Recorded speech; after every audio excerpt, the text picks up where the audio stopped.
Go find. Okay, First John what? 1 John 3. 1 John 3. Uh-huh. Well, I'm going to start reading at the first verse. It says, Behold, what manner of love the Father has bestowed upon us, that we should be called the sons of God. Therefore the world knoweth us not, because he knew him not. Beloved, not now we are the sons of God, and it does not yet appear what we shall be. But we know that when he shall appear, we shall be like him, for we shall see him as he is. And every man that has this hope in him purifies himself even as he is pure. Elaborate on how does having hope in Christ purifies us. Wait, you say 1 John what? 1 John chapter 3.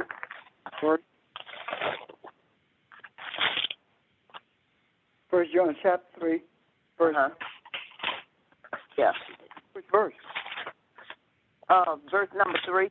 Oh, okay. I read 1, 2, but the question is, how does hope in Christ purifies us? Elaborate on that a little bit. Let me read that again.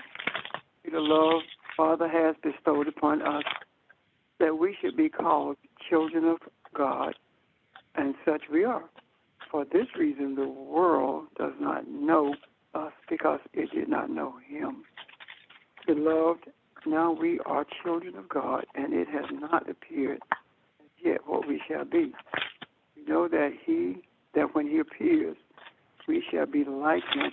We shall see him as he is, and anyone who has fixed on him purifies himself just as he is pure.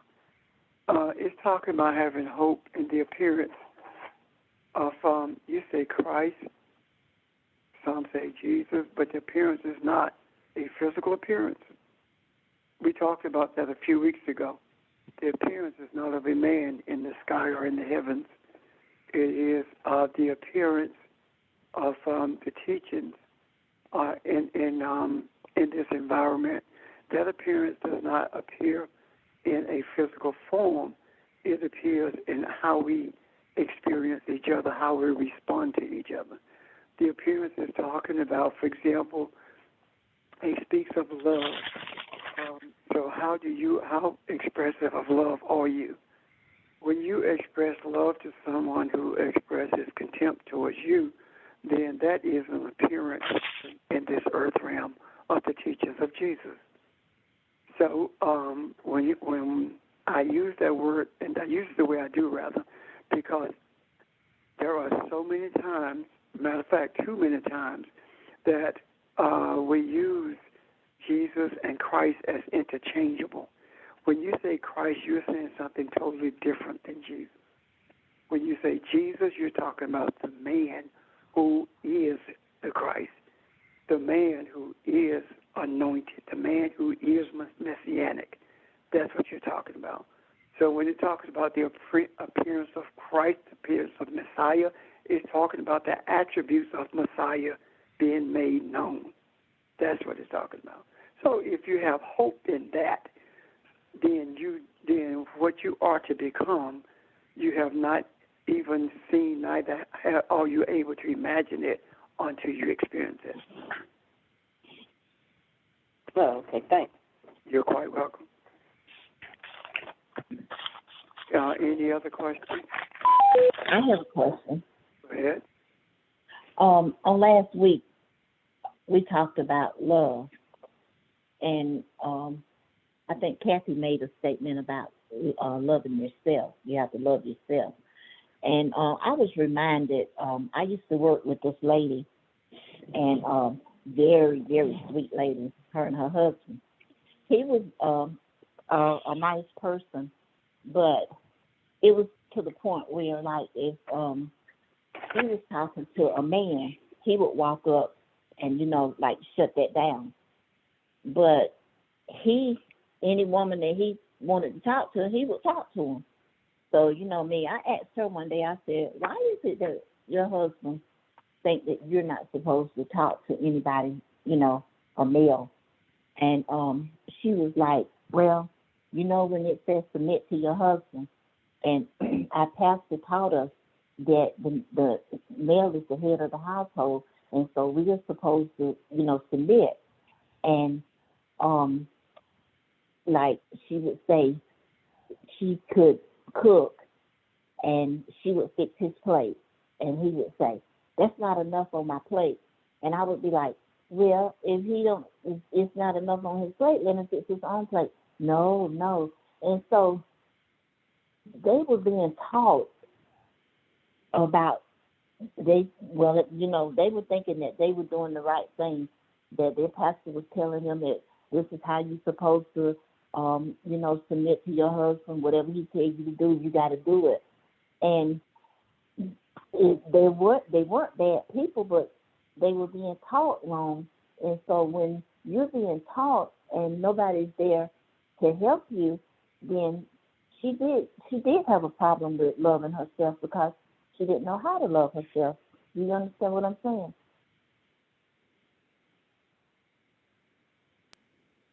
Pastor Richard, if Maybe you're talking, you're muted. Yeah.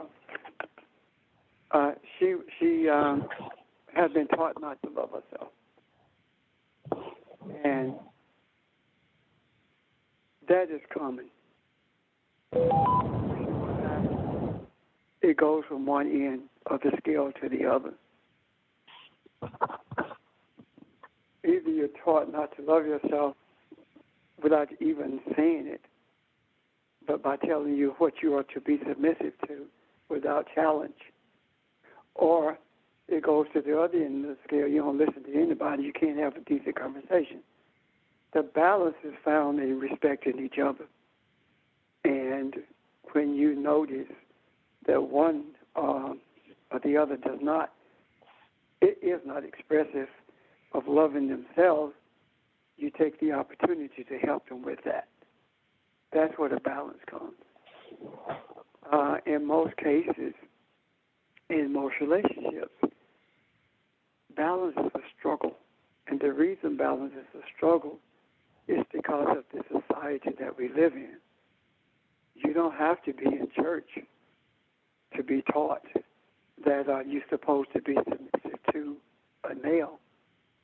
You don't have to be religious to be in a state where you don't love yourself and you are always submissive to not just the male, but anything that presents itself as the strength that a male supposedly has.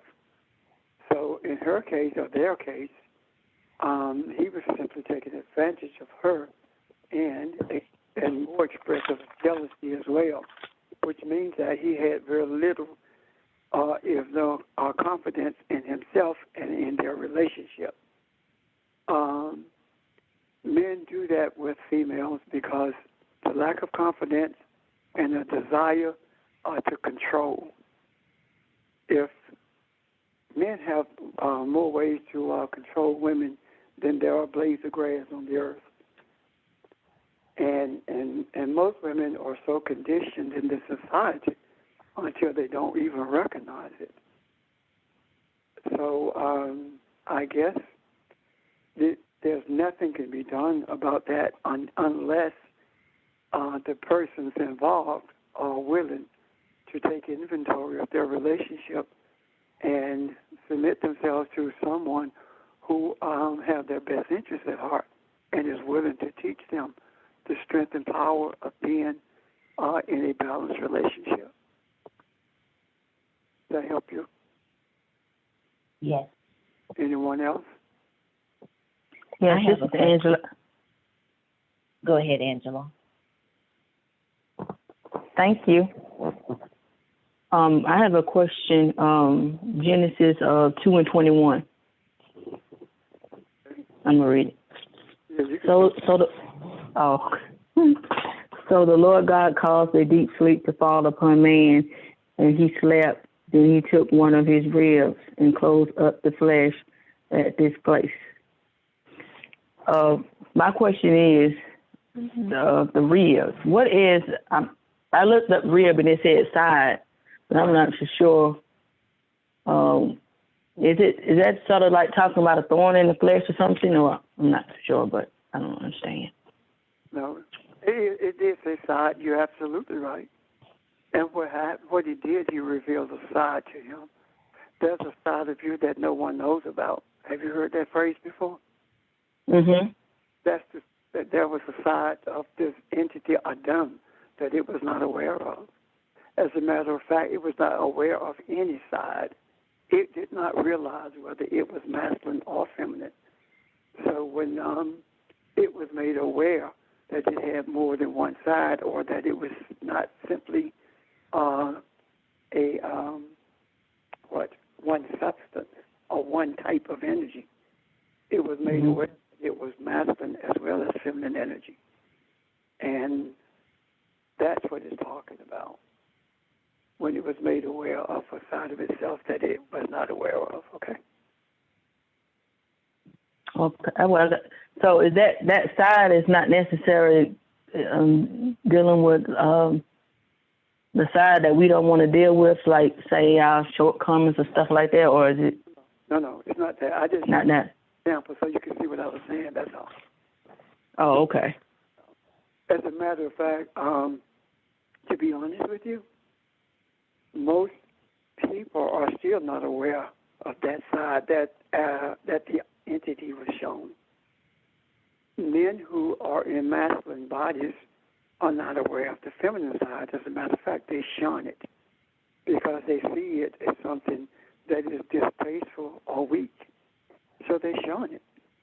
And those who embrace it are really expressive of greater strength than those who do not, because it is a reality that when you are aware of the masculine and feminine, and you are comfortable with who you are, it is at that point you become stronger. Because nothing, you're not ashamed of who you are. And I'll give you an example of that. A spiritual example of that is just now when you raised the question to me, you were expressive of masculinity, and my receiving that question is expressive of femininity. At that point, you were the seed, and I became the womb, and the answer is the birth. Can you see that? Mm-hmm. And without that type of interaction, there is weakness and confusion, and that is primarily one of the major reasons that religion has so many problems, because it does not want to be questioned, and it has been convinced beyond the shadow of a doubt that masculinity is in charge of everything and femininity is submissive to all things. So, hope that helps. It did. Thank you. You're welcome. Need to before we go forward. Well, sorry, I'm only responding to the rib still. But if you had something to say about the rib, continue. Okay. Oh, sorry. Okay. The only thing that I wanted to add, which is not kind of, is very important in terms of what the rib also represents. As the discussion was going on, I've been looking it up and looking into it. The rib also, as you said, represents another side, but also in addition to that, it is more so like a beam in a house. And I say that when I say beam in a house, in a way that it is actually providing the structure and the strength for which the rest of that house is built upon and relies on. And so the house would not actually survive without the rib. So the rib is the inner, more so the innermost structure that is important and required for that body to sustain, which of course goes into a totally different thing once we look at in terms of the position of the woman kind of like traditionally looked at as being a servant and submissive to the man, when that is not the case whatsoever. Even though she is providing support in this particular situation, it is not the support to walk on. It is the port and I guess support into the essence of what that man is. For even what I was trying to say, for even his existence. Right. Because the rib actually protects the vital organs. Yes. So, thank you. Anyone else? Pastor, I have a question about something that you said on yesterday, and it triggered another thought with me. When you spoke on yesterday about the Adam being asleep, put to sleep in the garden, and that he has not awakened to the consciousness of what it means to be his true spiritual self, and out of that state of unconsciousness of our unawareness, he is creating division, separation, and all of these things. As you were saying that on yesterday, I immediately started thinking, the scripture came to me from the 8th Psalm, what is man, that thou art mindful of him, and the Son of Man, that thou visited him. And I felt that tied into what you were saying, and I wanted to see if you could explain to us that, how it correlates with that, or the connection it has with that, and exactly what is that saying? What does that mean in that 8th Psalm? Before I do that, may I address a note that was raised yesterday, that I got yesterday afterwards from you, about who is the porter? Yeah, in that I think it was the 3rd verse. I don't have that one pulled up. I was in Psalms, but it talks about the porter opening the gate for the sheep. And I did ask yesterday as a 2-part question. We didn't answer that one as to who is the porter. I'm thinking the porter is us, but I'd like for you to give us clarity on that too. Yeah, I'll do that because the one in the 8th Psalm is going to take much longer, okay?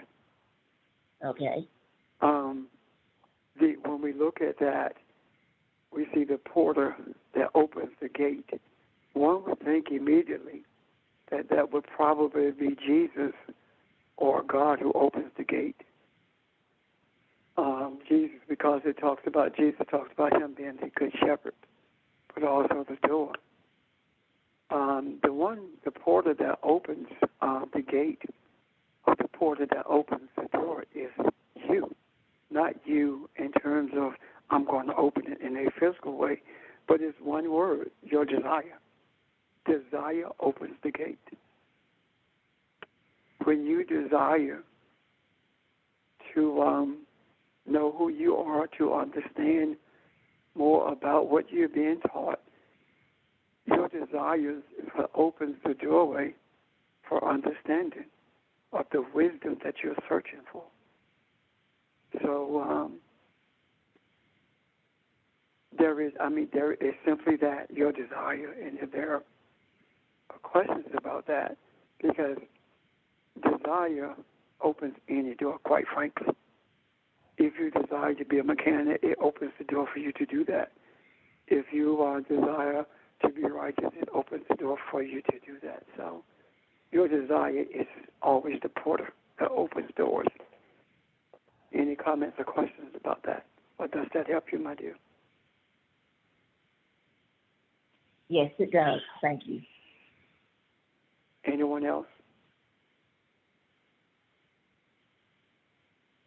To look at, well, let me see if there are questions about anything else before we do the 8th Psalm, because that 8th Psalm is very intricate, and it is definitely inextricably related to what we talked about yesterday, and it's probably going to take a minute to speak about it, not to mention the questions that will probably be raised in the comments offered. So are there any other questions? Okay. When we look at the 8th Psalm, the meat of the question that was raised is actually found in the 4th verse.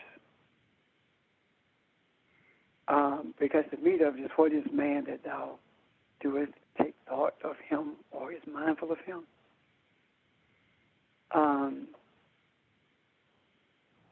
The third, it starts, the question about it actually starts in the third, when it says, when I consider the heavens, the work of your fingers, the moon, the stars, which thou hast ordained. When I consider those things, what is man that thou doest think of him, or hast thought of him? And the Son of Man, that thou dost care for him. That seems so simple on the surface until you begin to look at the Word. And what you find when you look at the Word is that the question being raised in that 4th verse is speaking of the human and the spiritual. Because the word for man, what is man in that 4th verse, is Enosh. And that is mortal man, which is a human, one who can die. And the Son of Man, the word man there, is Adam, which is the spiritual entity. So what's being asked here is, why do you concern yourself with the human as well as Adam? And when it speaks of Adam, it's not talking about a human, it's talking about that spiritual entity that Angela was raising questions about earlier. So,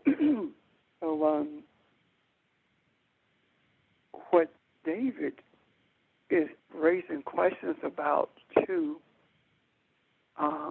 Yahweh is the nature of its concern, or the depth of its concern about the human and Adam. And I ask myself, why would David even raise those questions? But then when I think about how contrary the human is, and how contrary the spiritual entity Adam is, I can understand why David would raise the question. Out of all the things that you have made that are obedient to you, the sun, the moon, the stars, all these things that you have appointed, they continue in their functions day in and day out, year in and year out. They are not contrary to what you have appointed them to be. They are not contrary to the functions that you expect from them. Yet, this human is, this spiritual entity that you created in your image, is contrary to everything that you created it to be. So why do you even give thought to it? Why is your mind full of thoughts concerning these entities? Now, keep in mind, it's talking about the human and the spiritual. And I say that because of Enosh, of course, the human, the mortal man, and the son of Adam is the spiritual offspring of that entity. And the spiritual offspring of that entity is what houses this body that results in us calling it a human being. So it is actually a spiritual entity being human, as opposed to being be or what it was created to be. Any questions about that? Any comments about that? And Yes. if you really, go ahead. So you're saying, well, here's my question. What is man that thou art mindful of him? Is it because he's not just a mere man? Because he created him to be Elohim? Yep.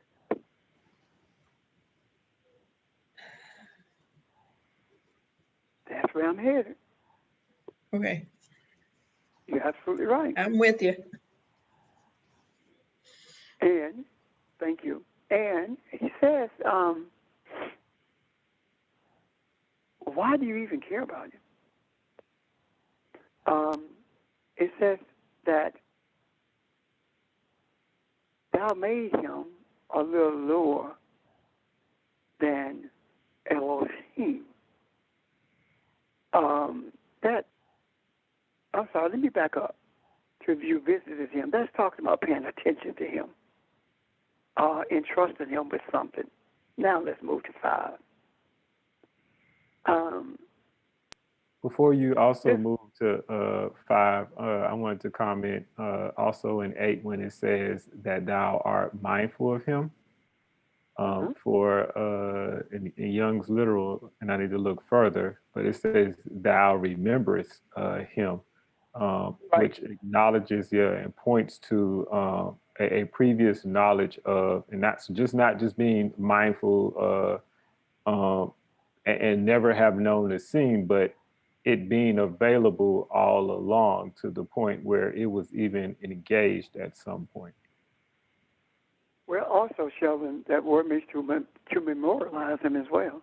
Mm-hmm. Regardless of what he does, he never leaves your mind, your thoughts. Yes. Okay. Thank you, sir.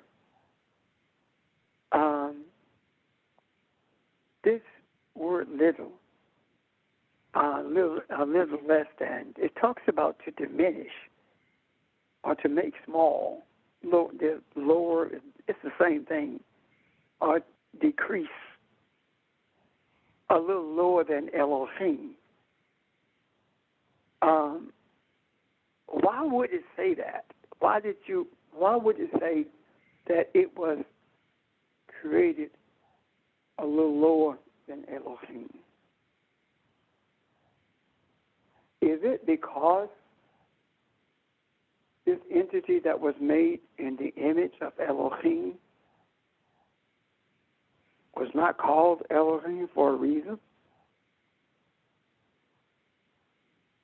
This entity that was made was called Adam, yet it was made in the image of Elohim. Why? It was called Adam because the energy of divinity flowed through it. And having the energy of divinity flowing through it, it had all of the attributes and substance necessary for it to be what it was created to be, and that is to become Elohim, as it was created, become Elohim rather, as the image it was created in. Why was it not Elohim when the creating of it ended?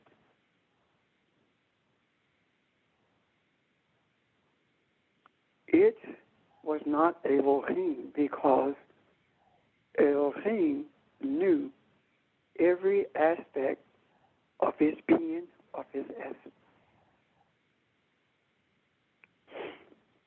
The entity Adam was almost like a prototype or a baby that did not know its own name or did not know its own potential. And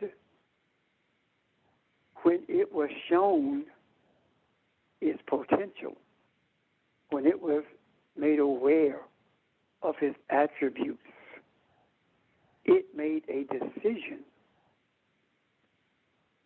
to leave the pathway of being like that which created it and becoming what it wanted or desired to become.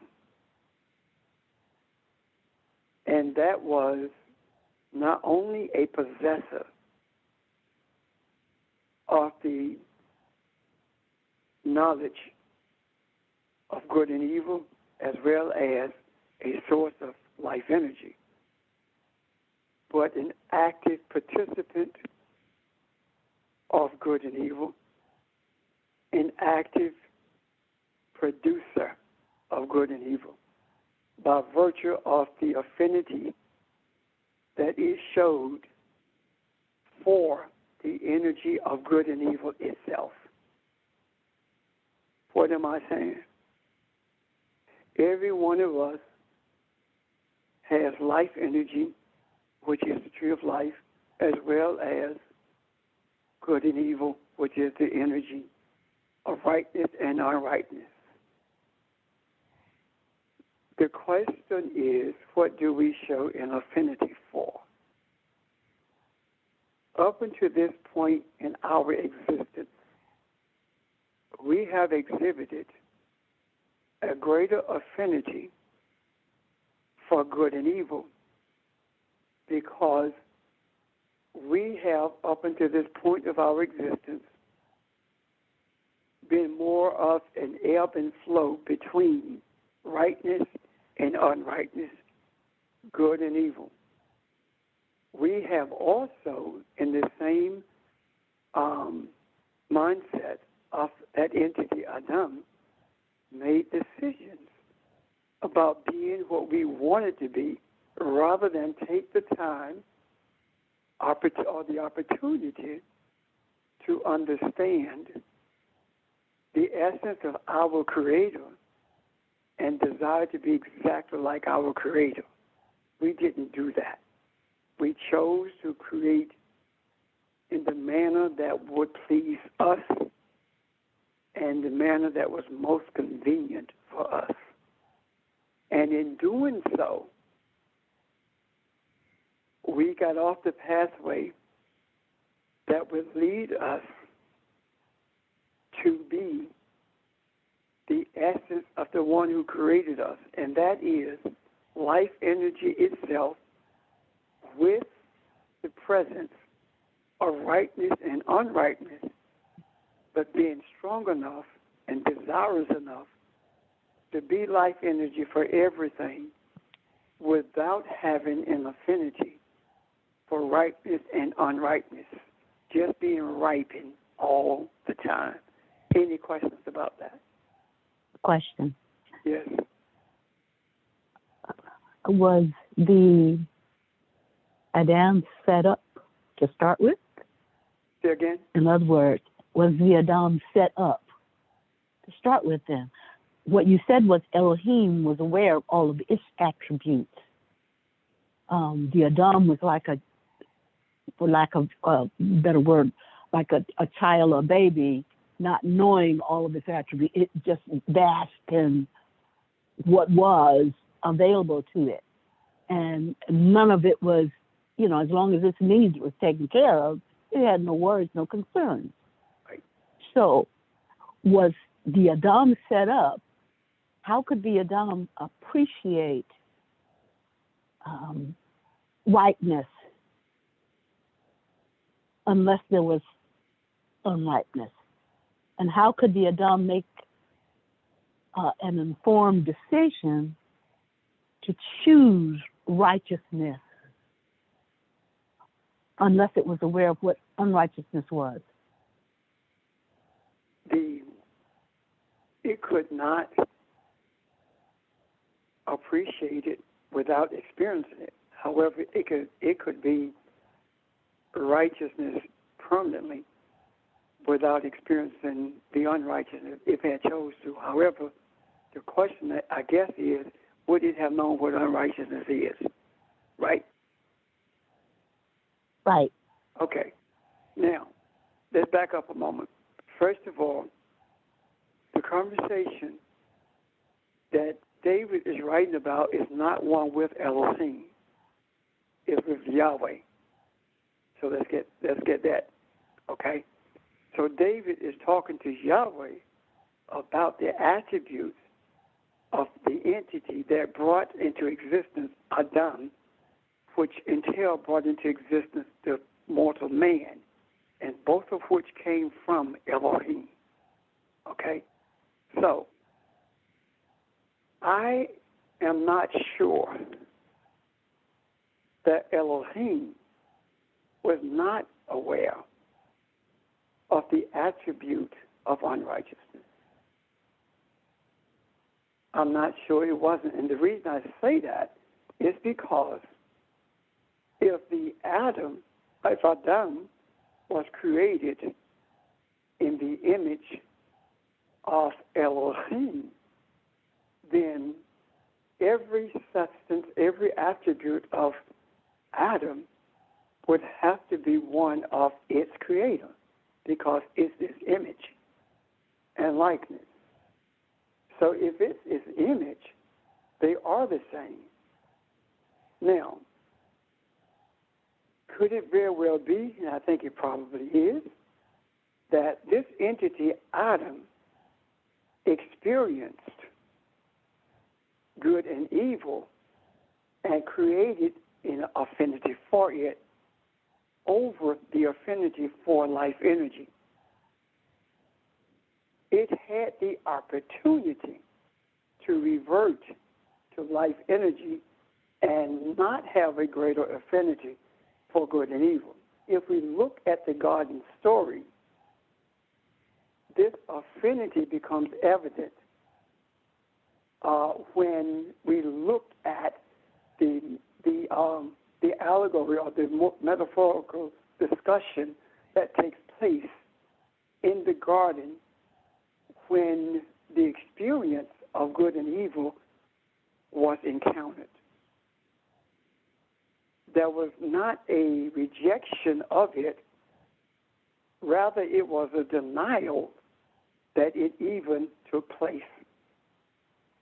So what I'm saying in essence is that the entity chose to do what it wanted to do, what it became aware that it had the ability to create just as its creator could.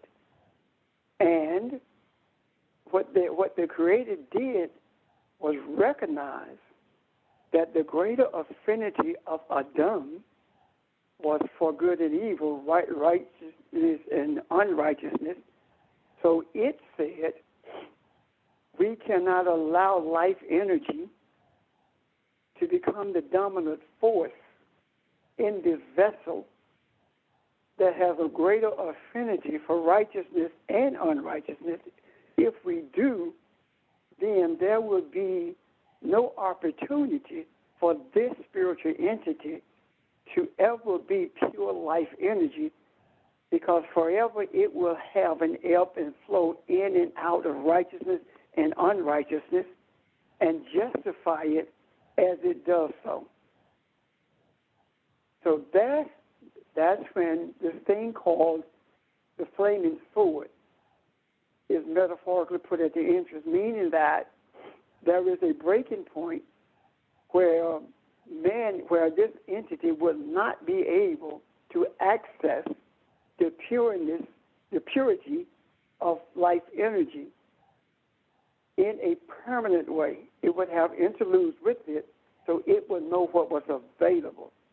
When it made a decision that it no longer wanted to have these experiences of good and evil because of the pain and suffering that came with it, it is at that point that it will have opportunity to access this pure life energy and bring into itself a sense of balance and peace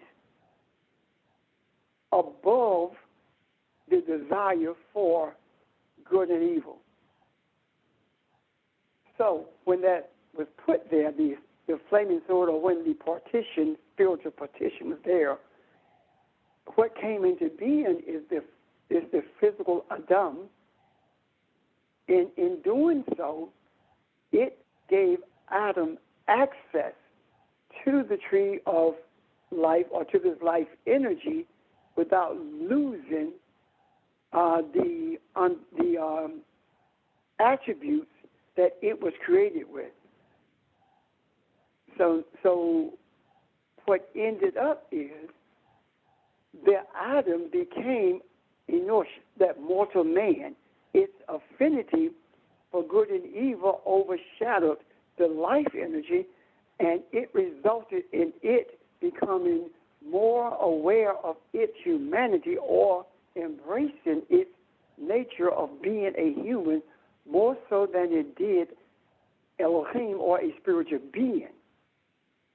So when this entity called human began to see the value in its creation and the essence of its creation, it had a decision to make.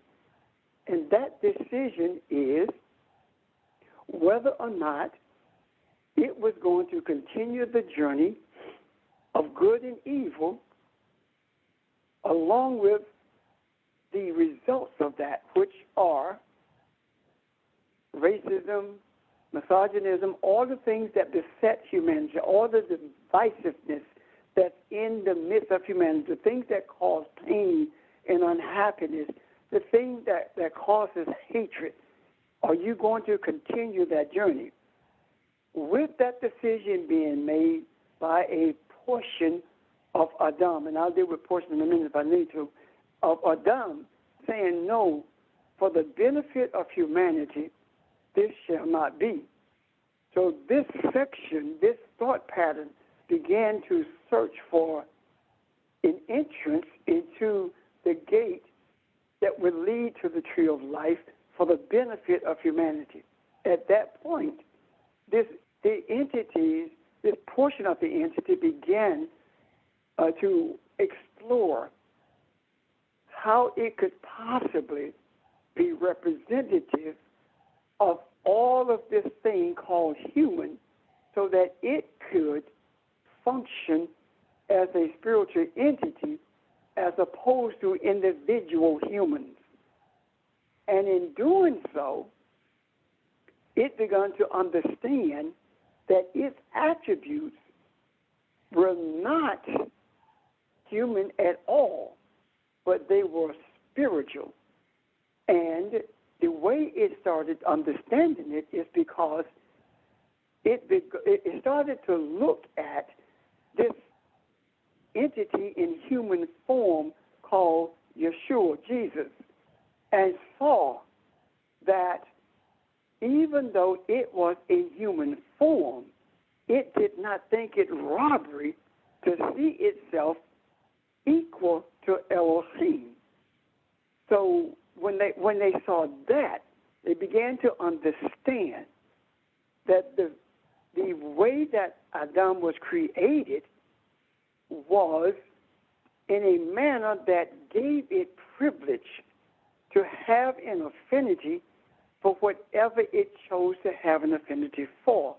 And now that it has experienced the pitfalls of the choices it made, it can now redeem itself by embracing the true essence of its creation. And in doing so, it would become a redeeming force for those who see themselves only as humans and function as such, with all of the pain and suffering that goes along with it. In order for that pain and suffering to be eased, there had to be a portion of this Adam, and when I say portion, I'm speaking of a being called human that has the same desires that was in Jesus, to bring humanity to its senses, to see it, the essence of what it was created to be. And in doing so, bringing it to a place of balance that at the very least minimizes pain and suffering, if not doing away with it altogether. So here we are with David raising these questions about the shortcomings that are being exemplified, and yet Yahweh continues to oversee it and to entrust it and to care for it and to leave in its hands the dominion over that which was created. And yet, this entity is still unappreciative of what it is, because it is not aware of what it is. Am I making sense?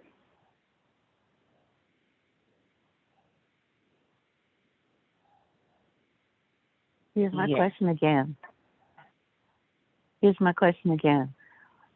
So why not create the entity perfect in the first place? For the same reason a child is not born perfect. Our children are born and we give them space to make their own way, even though we give them guidance along the way. In order for it to be an independent entity, it had to be able to make its own decision. For example, let's look at Yahweh. The concept of Yahweh is different than the concept of Elohim. So why is it that Elohim was not created or brought into being with the total essence of deliverance that Yahweh is? Each entity, each has its own, and I use this very loosely, personality, has its own essence, and thus has the innate ability to make decisions about its own journey. Does that make sense, Miss Barbara? I could stand some help here. I hear you. Do you hear me? But am I making sense? No, you can't make sense to me. You got to resonate. Resonating, seriously, right? But seriously, what I'm saying is that I do not believe that the entity called Adam was in any way whatsoever intended to be created in the sense of what we call perfection. Perfection with us is without blemish. Perfection with the Creator is completeness. So the idea of completeness for the Creator is different than the idea of completion for the human. Question. The idea of completion for the Creator does not mean without flaws. It means with the ability to correct the flaws. Does that make sense, or does that resonate? That does. It Question. does, and I want to ask too, on the heels of what Barbara just asked too, where would free will come into that? If everything had been perfect, he wouldn't have been given a choice then, right? Right, and I prefer. That's why I use the term making decisions for itself about his own journey. Yeah, I know we don't usually like to say free will, Yeah. but I'm just trying to process it in my mind as you're speaking. And are we saying, and I want to see if I don't think I'm getting ahead of you, but based on what you said on Sunday and what we're saying now, the sleeping Adam is being awakened to the understanding that he is Elohim, and as we wake up to the realization that we are I say ye are gods, you are Elohim. Is that the Adam awakening from what he is creating, from that state of unconsciousness, all the division and divisiveness and hatred and... Would you hold that for a Would I- moment? Okay, all right. Okay. My question too was also about free will. Okay. How does that play into it? If every essence, if we are created in the essence of Elohim, then that means that Elohim had choices also. Elohim did not have to create anything in his image, but it chose to. And if it chose to do that, it also could have chose not to. So that in itself says that the essence of the Creator is choice. And the essence of the created must also be choice, because it is in the image of the Creator. Does that resonate or make sense or whatever? Is that clear? Maybe I should ask that question. And that is to Audrey, Barbara, Kathy, the ones who've been raising questions about this. That suggests to me then that I needed to experience duality in order to appreciate unicity. Absolutely. Okay. Yes. And therein lies David's confusion. Why do you put up with this?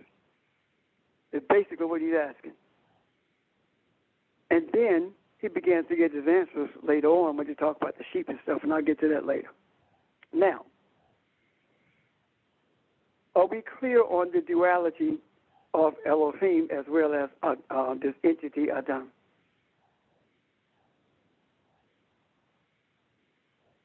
I think so. Duality For myself. entails male and female now. Because those are dual entities, right? Say that again? Male and female. That's 1 and 2, isn't it? It's 2 entities. The 2 types of energy is what I'm saying. Intertwined.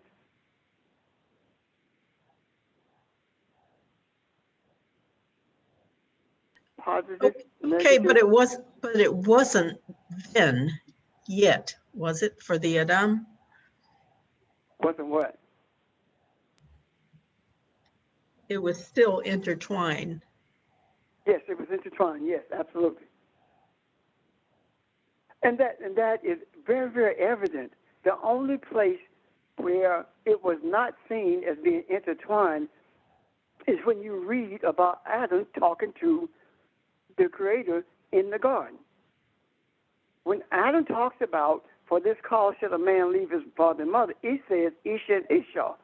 When in the garden, Adam said, Ishah made me do this. But when he's responded to by the Creator, it's always Adam. It's never Ish and Ishah. It is never separate, ever. So the Creator always sees it as being intertwined, the both male and feminine and masculine energy being as one, Adam, the one entity. It never says man and woman. It always says Adam. Only from the male perspective does Ish and Ishah come.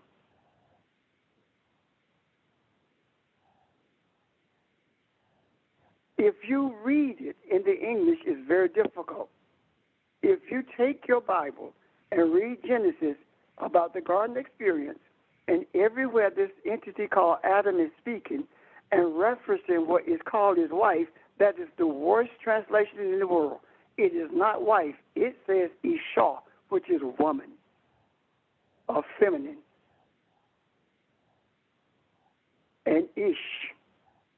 But never anywhere in the scriptures will you hear a reference coming or being quoted by Elohim or Yahweh that says Ish or Ishah. It always says Adam. Are you understand what the point I'm trying to make here?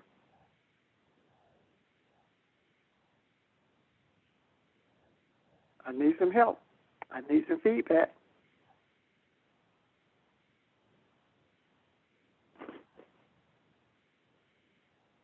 I understand. I understand what you're saying. I hear how you. Yes. Adam is Ish/Isha. Yes. But at the point when it went to sleep, it was put to sleep, instead of perceiving that it was all it needed to be with those aspects of femininity and masculinity, it separated those two concepts as if they were two different entities. Yes. Absolutely. And so what I was thinking, when I said I needed to experience duality in order to appreciate unicity, it looks like that creation of duality was what was Adam veering from the path. Yes. Because it really did not appreciate its primary essence of divinity. Right. Yes. And there are children who don't appreciate the access that they have to things in this life that they otherwise would not have if we did not have the means that we do. And they veer from the pathway. Does that make sense? Yes. So you're saying that the Adam had to have an opportunity to come to know itself. Yes. Okay. And guess what? The ferrying out of those entities, Ish and Isha, resulted in us. Right now, we have ferried out male and female. Have we not? We are physical manifestations of that separation. Does that make sense? Yeah. And therein lies the struggle. Any questions about that? Because I'm getting ready to go to the question that Catherine was raising earlier. Well, that kind of... Go ahead, Ivy.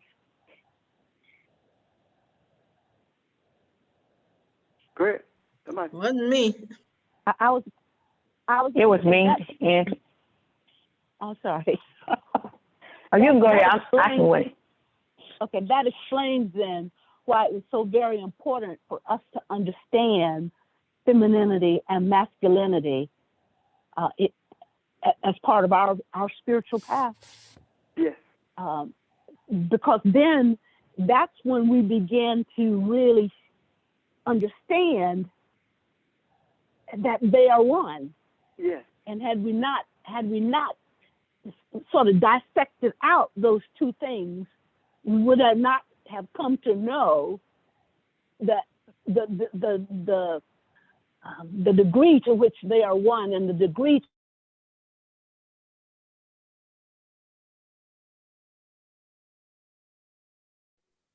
Bum, bum, bum. Yeah, did it still. I'm calling back.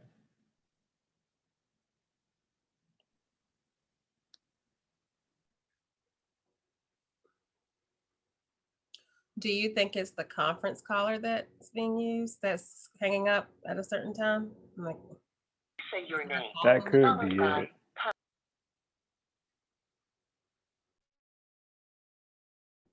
it seems pretty consistent. That's why I don't think it's like your Wi-Fi. Well, it's probably me. I just got on. No, Welcome to it the happens room. every Enter on media Monday night. followed by And I pound. switch, I usually do Wi-Fi, but this time use regular cell service. You have not entered an No, it was Richard coming through with all the energy, and he just boom. Good seeing you both. All my spiritual Enter confusion. your participant ID, followed you are in the meeting now. There are 4 participants in the meeting. This Wow. Okay, Now we're- for now. Now we're 6. Go ahead, Angela. Okay. 7. Oh, okay. The question I was going to ask was, is that why Adam said the woman that you gave me, he was putting the blame on the feminine energy? So is that why he wasn't? When you said that, Yes. what was the word you said? I can't think of the word you said, but appreciative of what is given to us in that way. I can't think of the word, but What it was saying is that I didn't birth this. This was birthed by that feminine wound that you gave me. This masculinity. This femininity, this of me. That's what caused that to happen. okay. My feminine aspect or my masculine aspect caused me to cuss you out. That's the testosterone. Mm-hmm. That kind of an attitude. And I try my best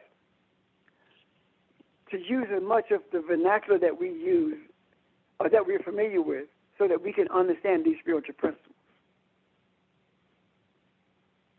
So any questions about that? I promise you, I can utilize all the help that you can offer by way of question, comments, etc. Because as I said, the Dawn said, it's more intricate than I had dreamed it was. So now, we are at the place now where we see the result of the entity labeling the feminine, the masculine as separate entities. Here we are, man, woman, male, female, in these bodies, in these bodies that are subject to decay. Now, as long as we embrace being human above being what we were created to be, and that is spiritual. Now, embracing the human does not change who we are. It just changes who you think you are. Even though we embrace the human, the physical, it does not mean we are not spiritual, and it does not mean that being spiritual, we are not both masculine and feminine energy. It doesn't mean that at all. The more we embrace the spiritual essence of who we are, the more we are awakening the greater Adam. When we talk about getting to a place of balance, that is also a way of saying awakening Adam. Just because Adam is awakened, it doesn't mean that the body doesn't exist. Jesus showed us what happens to the bodies when Adam is awakened. The bodies are transformed into something that does not decay because they are brought into existence by spiritual desire as opposed to physical encounters. Jesus' body at resurrection was brought back into existence so that he could be seen by those in the upper room as well as those on the road to Emmaus at his desire. And in doing so, he was able to move through a wall because of neutrinos, if we want to use scientific terms. But he was able to move through a wall because his body was not constituted in the same manner as a physical body is constituted. So he showed us what it looks like when Adam is awakened. Any questions or comments? Kathy, am I addressing what you were asking? You are. I didn't expect that to be the answer, though. So, okay. Kathy, I'm being in awe even more myself about. I am. No, how can he not ask the question of what is man? Yes, because I guess I've been thinking now that we've been at the point of saying, I am the I am Elohim, I'm recognizing this, that was the awakened Adam. But that's not necessarily what you're saying right now, are you? I'm saying what you just said previously is what we were created to be, right? To become? Yes. I think it was about 6 months ago, or maybe 4 or 5 months ago, that I made a statement that we are becoming Elohim.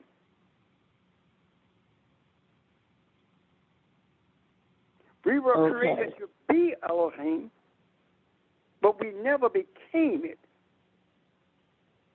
because of the sleep of Adam and the choices that were made by that entity that resulted in these physical beings called human. So we grown folks still in diapers until we understand who we truly are. If not in the womb, we still in diapers, yes.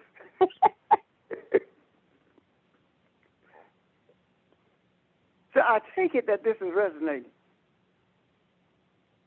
Yes. It is, yes. So when David raised that, what I got from that, and maybe I chose the wrong inference or saw it wrong, he was, why you even be bothered with this? Basically, what I'm, But then he got a response to that. Or the response that he was searching for apparently came or was shown to him. And because what he goes on to say things like, where is it? You surrounded him with glory and majesty. What is he talking about? He is crowned with dignity and splendor, and he's adorned with honor. David is saying, you still honor him, this entity, this thing. You still honor it. It still has the same dignity, and it has not lived up to what you created it to be. This is what David appears to me anyway, or I hear it in my soul, talking about. Why are you fooling with this? You put everything on his feet. It's almost like saying to a child, I have given you everything, and you still don't do right. But then something happens. Something happens. Thou doest make him to rule, to reign over the works of your hands. You have given him the authority to rule over all of your achievements, over all of your strength and your power. You have given him the authority to rule it. You have put all of these things under his feet, meaning under his authority. There is nothing that is beneath him, or beneath it, I should say. Nothing. And then it says, what else have you put under the authority? Are there any questions before I go into this? Because this is a totally different section of what David is talking about. Or aspect, I should say. Because it's almost as though David gets a view of the totality of the responsibilities that has been laid on the lap of this entity. And in saying this, understanding that this responsibility is for that mortal man, but that mortal man, the mortal man can't really handle it unless it realizes it's more than a mortal man. It has to realize that it is a spiritual entity in order for it to be able to rule and to reign and to have dominance as the way that it's supposed to. But as long as it doesn't realize its essence and its spirituality, it won't be able to do it.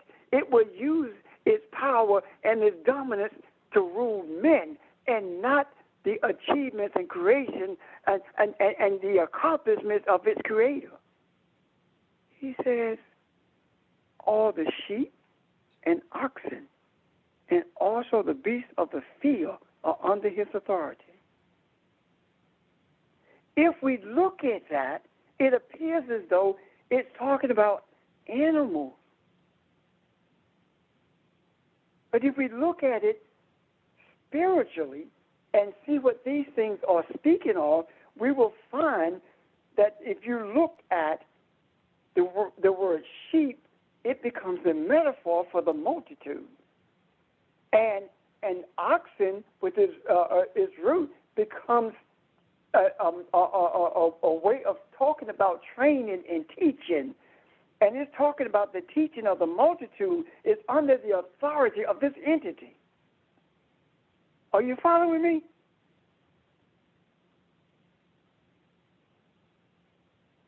And the beast of the field, when you look at beast, it talks about something that is mute. Yes, it talks about animals, but it also talks about being mute, something that cannot speak for itself. A nation that it cannot speak for itself. And if you look at it in relationship to the 82nd Psalm, it talks about we are supposed to be the voices for the voiceless or for the poor, for those who are mistreated, those who are trampled upon. You have this authority because Yahweh has given you this authority. It's what is being said here. Any questions about this, please help me.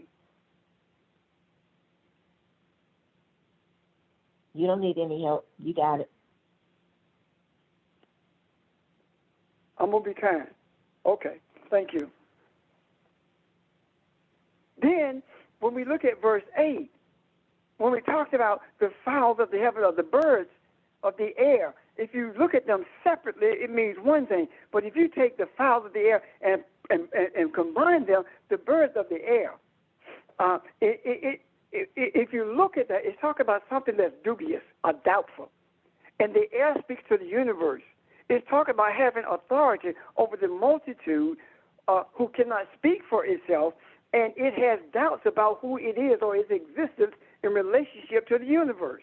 And the fish, that which spawns or that which produces rapidly or grows rapidly, is talking about the growth of the fish in the sea. It's talking about the loud outcry, because a sea speaks to a roaring, and a roaring is talking about a deep cry of excitement or distress. So it is a cry of distress that you have authority over. All of these things, as it relates to humanity, we have authority over it. And when we begin to exert this authority over it, that is when Adam is awakened. Jesus was an awakened Adam. When it says that he was the superior Adam, it is saying that he is the Adam who was awakened because he became the voice for the voiceless. He became the ears for those who could not hear the Creator. He became the teacher for those who were not being taught in the right manner, but rather were being manipulated. He became the teacher to the multitude, and he dealt with them in a gentle way, and dealt with them in such a manner that he made sure that they were not only fed physically, but they were also fed spiritually. And all of these things, these attributes that we're speaking of in relationship to how we relate to humans, these are also the attributes that are in Elohim. And these attributes are simply physical manifestation of a spiritual truth. And what is taking place is we have allowed humanity to be fed from the tree of knowledge of good and evil, meaning that we have allowed humanity the truth that is available to humanity to be poisoned with a lie, to be poisoned with convenience, to be poisoned with ambition and desire, to be poisoned with material gain, to be poisoned with all of these things that are temporal and never ever given the nourishment that is eternal. Help me, are you seeing this? Am I out here, as Audrey say, way out there in left field someplace? Pastor Richard, I just want to ask, is this what David experienced when he was dealing with Goliath in terms of looking at the physical aspects, in terms of what the people of Israel was dealing with, in terms of him dealing with it spiritually, and everybody looking, at it as mere men? I'm just trying to understand, David's calling. Yes. Where it wasn't that he was approaching it from a physical perspective. He was looking at it spiritually. So was he teaching as the shepherd that he was, instead of the lineage that he came from? Is that making sense? His whole life, if you read the story of David's life, you will see a story that paints a picture of physical things, physical objects, that if you look beyond them, you will see spiritual reality. His whole life was about that. It doesn't matter how large the obstacle is. It doesn't matter how the danger appears to be. It doesn't matter that it's towering over you and it appears as though it will crush you. It doesn't matter. What matters is knowing who you are and the power that it was given to you by your birthright. Your birthright is not that of Jesse. Your birthright is that of the Creator. And with that power, it doesn't take much to slay the giant. In order to slay the giant, you cut the giant's vision off. David hit him between the eyes. You blind the giant. What am I saying to you? If the one who is poisoning the multitude is blinded, it can't see how to feed them anymore, and the multitude has opportunity to live again. But the problem is this. There are so many people in the multitude that get jealous of a David because David is showing them the way to truth. They get jealous of a David and they seek to destroy him because they want to be empowered themselves and be recognized themselves, as opposed to stepping back and understanding that the only thing worth having is truth and not popularity. David never saw popularity. It saw him. Does that make sense to you? Or am I responding to you, George? Yes, you are responding to me. I receive it. Any other questions or comments? I'm excited about what I see. Another Aramaic meaning for birds is scattered thoughts. Yes. And so when the Adam is awakened, its own thoughts are no longer scattered, and so it has the capacity to help balance the thoughts of others Yes. if they would listen.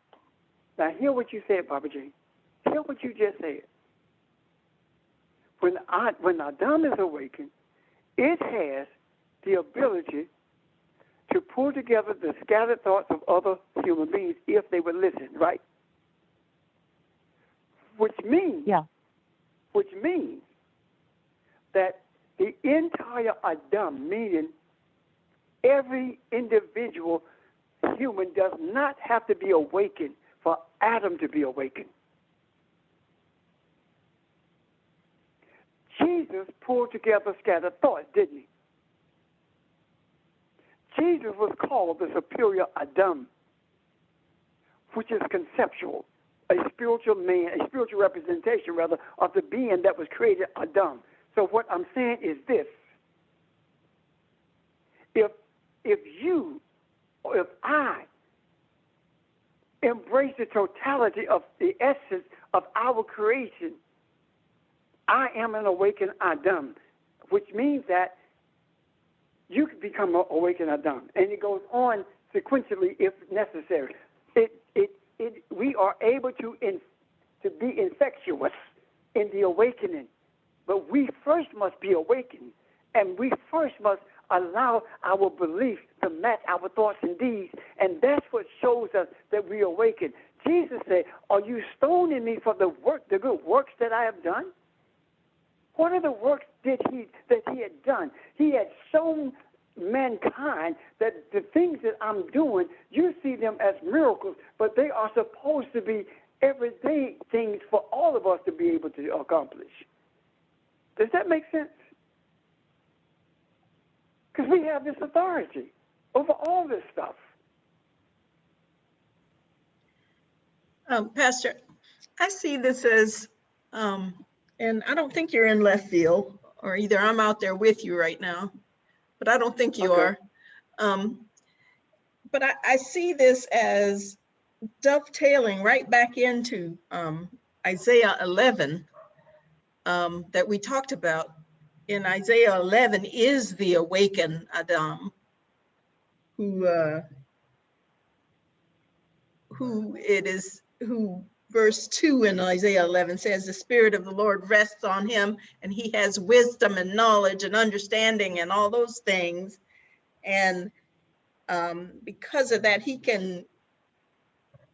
doesn't judge by what his eyes see. He can call out what is wrong, what is not righteous. So I see it as the Adam needing to realize who he is, and then once he realizes who he is, he awakens into that entity that is in Isaiah 11. Yes. And that's one of the reasons I'm so adamant about us being more embracive of being more adamant of being more conscientious about embracing what we know the truth is, rather than seeing with our eyes and speaking about things that we don't see happening that we would like to see take place. And when we cease that and see with our eye what is, it is then that we don't have to make anything happen. We just allow it to happen. We didn't make anything happen when all these things were exposed. We just said it and it happened. We didn't make anything happen when we talked about the end of this virus. We just said it and it dropped by 45%, and it continuing to drop. This is what I'm talking about. I have some thoughts. Admittedly, I've been kind of holding back because I think I might be at the left of all of you. Let's go. So this is something I've been, I don't want to say dealing with, because it's definitely not the right word, but I've been on for maybe the past few days, week or so, et cetera. So I am going to step away from this and then step back. I don't want to lose anyone, but hopefully it adds, talk about the same thing, but from a different perspective. So modern day man, modern day science, modern day intelligence, those who know how the brain operates, there is no agreement in terms of where consciousness even comes from or where it is. It has not been isolated to the Bible, to the body, and it cannot be proven that, for example, the thoughts that you are having, you hear my voice, it is if it's coming from inside of your body somewhere. That is not proven, that is not known. What it is that we've been talking about all along in terms of being a God and who and what we were, and seeing as man, hearing as man, is akin to, in the, I'm looking for the words to even how to say these things. Living as a human being is how we're operating, so to speak. However, the I of what we actually think we are isn't necessarily our bodies in the way that we have thought of them, so to speak. It's more so that I consciousness, for example, is actually fulfilling a body form. In fulfilling that body form, and with all the things that Jesus was talking about in terms of, you talk about COVID vaccines, you talk about any of these other things, it is the powers beyond that of a natural human body is what it is that he was talking about. And the consciousness that I am talking about, everyone becoming aware that essentially they are not just man. And that is how all of these things that men look at as miracles take place, but all men have the ability to do that if only they could connect their awareness and consciousness to realize that. Going to David. David is upset. David is telling the creator, like, why have you just thrown these people away? Why are you even doing this? Why are you even dealing with them, etc.? But man is God's creation. It is an apostle or the creation of the creator, in other words. And it's impossible for the creator, so to speak, to even turn his back or leave or walk away from creation, because it is a part of itself. David is walking into a new understanding. So though he knows that he is not human, so to speak, and he sees all of these things, he hasn't quite grasped that last part to understand that it is not possible for the creator to walk away. However, David is still very disappointed in that what man is doing, so to speak, because in a way he feels the same way as a super disrespectful child that is not deserving. Those are some thoughts. Is a lot. So I know I did not touch everything that essentially has been in my head and what I've been thinking about, but yeah. Yeah. Any questions or comments about that? I understood a little bit about what he just said, Charles. I hope I can put in words that it's just like when you create a toy and you don't put all your love, all that you is into this toy, and you give it to a child, and he take that toy and he just take it and mutilize it, tear it up, and you see that toy again, and your heart just hurt. Your mind just, I mean, in your mind, you just can't believe that child you gave that toy to, he just mutilized it. He didn't comfort that toy the way you shaped it, made it, and put it together for him. And that's how I saw it when he was talking a while ago, that God had put so much love in man, I mean, in himself, in man, he just can't turn away. He just can't pull away. He trying everything he can to get us to open our eyes, get us to look the way he sees us. Okay. The same way you saw that toy, right? Right. Okay. Yeah, you got it, Troy, and that's the thing that we are talking about, brother. Yes. Yeah, and let me add one more. Let me add one more thing to it to add even a step further. The same exact thing what you just said, Charles, except that parent is David, and that parent is a little upset with the child, which is in a sense his counterpart. However, the creator is the grandparent, where the child can do absolutely no wrong, and that baby gonna be all right, etc., and just love and still there and not really get upset and not even walk away. David is not necessarily gonna walk away either, but he is gonna be upset, and he is gonna be ready to take his belt off and beat that child for tearing up that toy. The grandparent is gonna be like, "Oh, that baby all right," but the grandparent is also has more patience and is looking at the situation from a bigger picture and understanding that this is just a small lesson, or can see that that this little child is going to grow out of that. Heck, the grandparent already went through this with the parent, so they already know that this is temporary. While the parent is losing their mind, thinking that they have a little quote unquote hellion on their hands. And oftentimes the grandparents agree.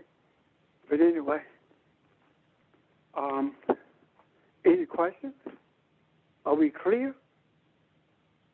I'm sure we aren't, but totally anyway. But if it resonates, that's good enough, right?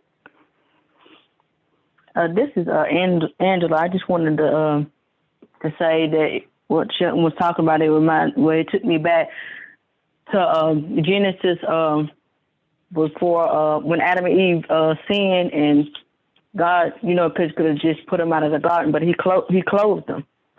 To me, that was part of, even though we do wrong, God is still not going to walk away from us. Right. Angela, right. And that's a lesson in itself, my child. And Angela, right. I'm glad you brought that up, because it's even more. Going back to the garden, when we talk about the idea of Jesus realizing that he was, in a sense, temporary in the body, but not the actual body.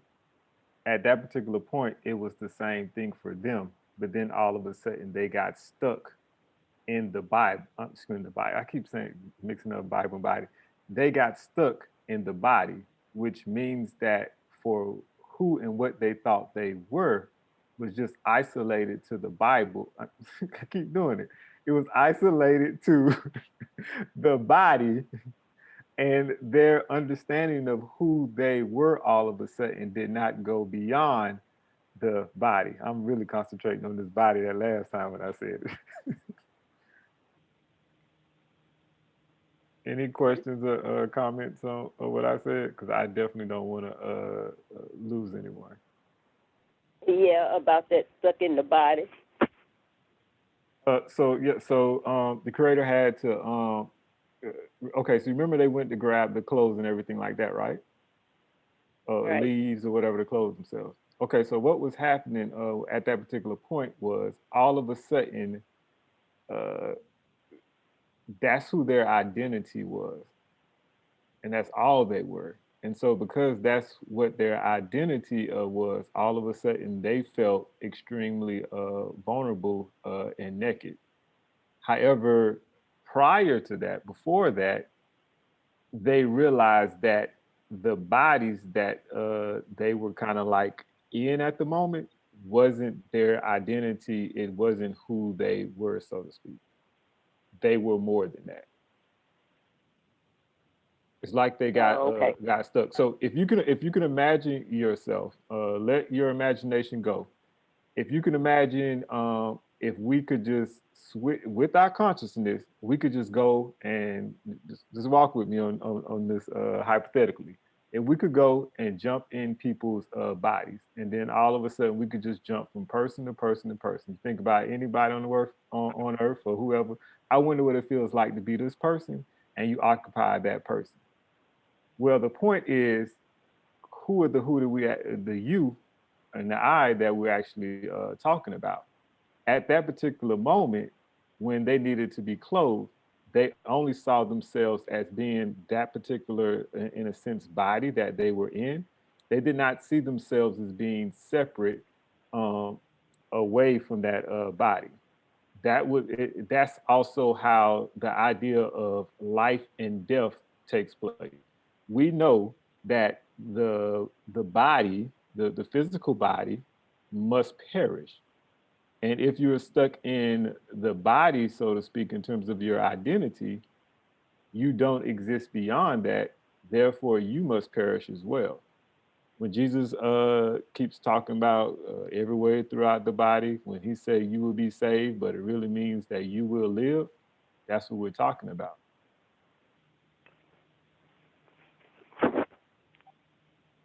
I got you. Yeah, I got you. Okay. Anyone else? Any questions or comments?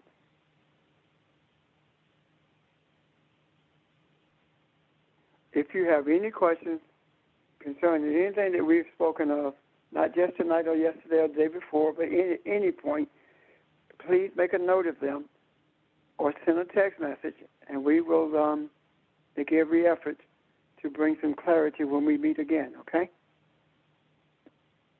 Pastor Rod, I have a question. Yes, sir. I have a question for Sheldon. When you record these, are they in the same place that the recordings are from Saturday, or are yours in a different place? How would we get to this? I don't know how to get to them, but I will tell you that the same mechanism of recording is for all of them. So Sheldon. It's for all of them. Okay. And they talked to Janice actually yesterday, and I haven't checked today about uploading them to. If you go to inpursuitoftruth.org, we've been there. And it should have like a link to the YouTube page, or you can just go to the YouTube page and search the channel for In Pursuit of Truth 2012. And the videos will be uploaded there. In Pursuit of Truth 2012. Yeah. Ustream. No. The Ustream is out on YouTube. Just search In Pursuit of Truth 2012. That's the name of the YouTube channel. Okay. Pastor ma'am. and Sheldon, question. This is Kathy. I wanted to make certain that what we are saying is the entity Adam developed an affinity or an attachment to the physical body, and thereby by that attachment, he became entombed in this body or entrapped in this body. And that's where we are now. Is that what y'all are saying, or am I not hearing you clearly? Nope, you have it. And the funny part about it for all of us is it's not even that we're, when Pastor Richard talked about the gatekeeper, and we're the gatekeeper, in a way, he, to put it in better words, it's just that he believed that he was physical. And that's it. He was spiritual We- and then began to believe that he was physical and not spiritual.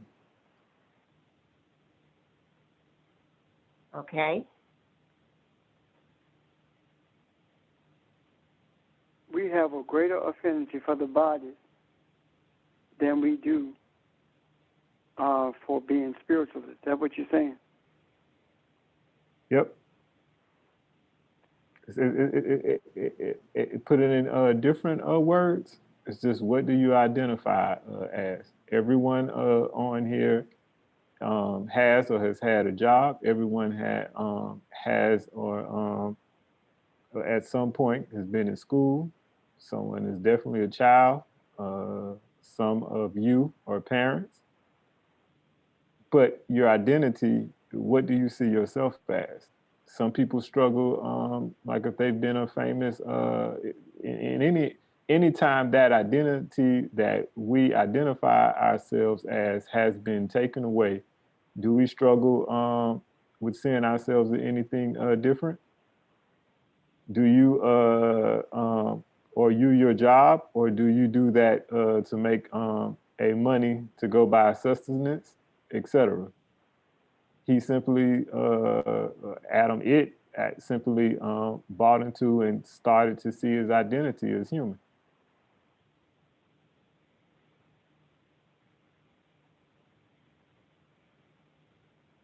And of course, with that, losing all of his powers and abilities that Jesus and the Bible speaks of.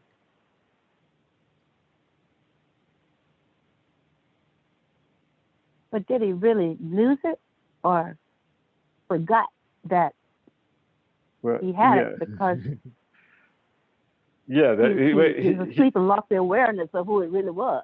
Yeah, he didn't lose it from his.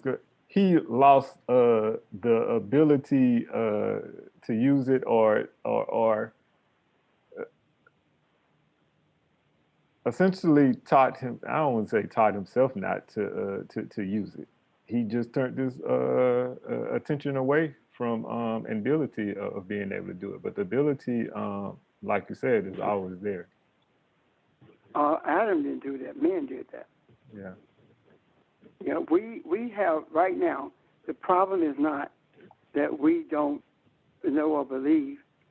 The question, the problem is that we have been talked out of believing that we can do spiritual things, as opposed to being in relationship, rather, to being spiritual as well. The issue is not that Adam was so, that the entity Adam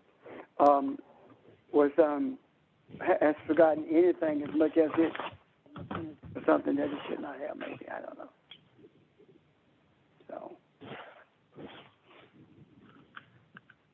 I guess I think to add to that, the scripture says flesh and blood shall not enter. So in becoming human, you have to be willing to give that up. It does not say you have to die. It does not say you have to go on the other side. It is saying that you can't be human to do this. So if you value your humanity to that degree, you will never get to that point. And I think that's what we're in the process of doing now, is this is all a part of that evaluation and giving that up and showing men that you can have, as John says, eternal life can happen without death.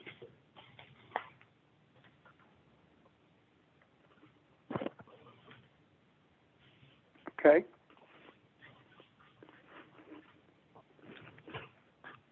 Ladies and gentlemen, if there are no more questions or comments, excuse me, we will talk with you later.